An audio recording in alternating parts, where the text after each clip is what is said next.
looks like the Hunter Biden pardon was the final straw for Democrats when it comes to Joe Biden. Gone are the days of worshiping Dark Brandon as the ice cream cone-eating, aviator-wearing hero.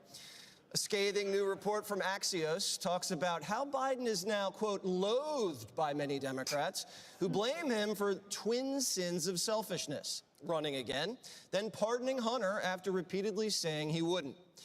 Angry Democrats also threatening to kneecap one of the most sacred rites of passage for a former president. They're threatening to withhold donations from his future presidential library. Biden's legacy is toast. And I'm thinking the media no longer wants to see Joe Biden on Mount Rushmore. Watch this. You have the leading Democrat in America and the leading Republican in America both agreeing on one thing. The Justice Department has been politicized. That is absolutely that is long-term damaging. This is no longer short-term damaging. He kept saying things like, oh, you know, nobody's above the law. I respect, you know, the jury's decision in regards to my son. He didn't believe that, but he didn't have to volunteer that lie to begin with. It puts sort of wind in the Trump sails of saying, look, we're all alike, we're all politicians, we're all corrupt. And that's just not helpful. But it's not just Hunter. St. Joe might be doling out pardons for Christmas for figures like Dr. Fauci, Liz Cheney, and Adam Schiff. Dana, is there any basis for handing out preemptive blanket pardons? Well, Biden just gave the most sweeping pardon to anybody, aside from, well, maybe even including Richard Nixon. And so he's testing all of the norms, just like he has been all along. I don't even know if it's constitutional. But also, they've not asked for a pardon. So I think in some ways, this is them trying to figure out how can we get out there and make our political situation even worse. Biden has basically taken a blowtorch to his legacy, what was left of it.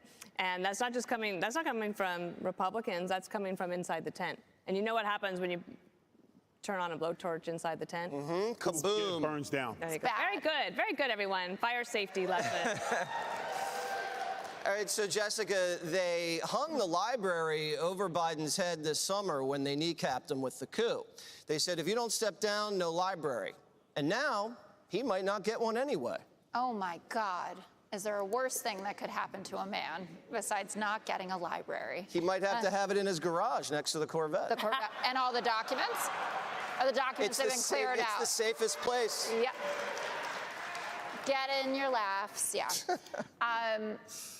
The talk of, is the Biden presidency akin to FDR has obviously fallen by the wayside. And we have moved to a new stage at this point. And it must be pretty lonely right now for the Biden family. I feel like there was anger around the late exit from the race and anointing Kamala, which it sounds like wasn't the plan, right? That people wanted a mini primary, or that's what Nancy Pelosi and Barack Obama thought was going to happen.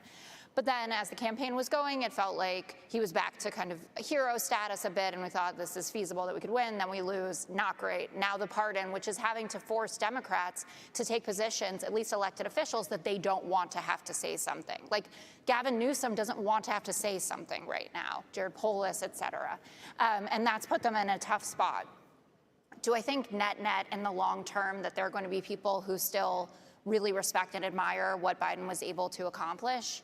Yes, but this is going to be a major stain on it, not because people can't understand pardoning your son and protecting him when Donald Trump is appointing people to his cabinet who have made it clear that they are going to be on a revenge tour. And the same is true of going after an Anthony Fauci or a Liz Cheney. But it is the judge's writing, which is never good for me. But it's a dark time and won't be a nice holiday season, I don't think, for the Biden family. Judge Shanine? Okay, I have several thoughts. Number one, okay, I'm sick and tired of the Democrats complaining. They're complicit in this whole thing. They're the ones who cheered him on when he reannounced in 2023. They're the ones who said he had more energy than the rest of us. We can't keep up with him. They're the ones who said he was the best president who should be on Mount Rushmore. And now that they lost, they want to blame him. Well, when you get fleas when you lie with dogs. They are the same ones who tried to sell us what they're accusing Biden of right now. But here's the thing. They had a terrible candidate. She had 4 years to figure out how to be a president. She was too incompetent, inarticulate to do that, so they lost because of that. Now, In the end, I don't want to hear about the Dems blaming Joe Biden. They can blame themselves. And revenge tour? Are you kidding me? The Department of Justice has never been weaponized the way it has. You take a presidential candidate, a former president, and indict him and make like you have no idea what your Department of Justice is doing. When you allow your Department of Justice to overlook the highest earning years of your son Hunter because you were involved with the corruption with him where he grabbed garbage bags of money from around the world. I'm sick of the Democrats. They haven't learned anything from this election. What they've got to learn is that there are consequences, that Americans want law and order, and that in the end, they got to stop with this progressive, leftist, un-American nonsense. I'll give it a minute.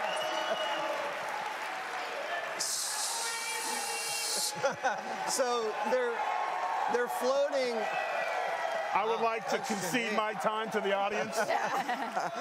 So they're floating a pardon for Dr. Anthony Fauci, Tyrus. What would Anthony Fauci be guilty of? Again, I'm not as learned as the judge when it comes to laws, but don't you have to break a law for you to have a pardon even discussed? I'd like to, let's stop with that. Miss me with this outrage over this pardon. Both sides, right, left. It's the one thing Biden did that he probably should have done in his entire term. He protected his son and his family. I'm not mad at that. I understand that. Do I like it? No. Would I do it for my own child? I would have. The difference was I would have had him standing next to me. Now, you face America and you tell him what you did, and you apologize, okay?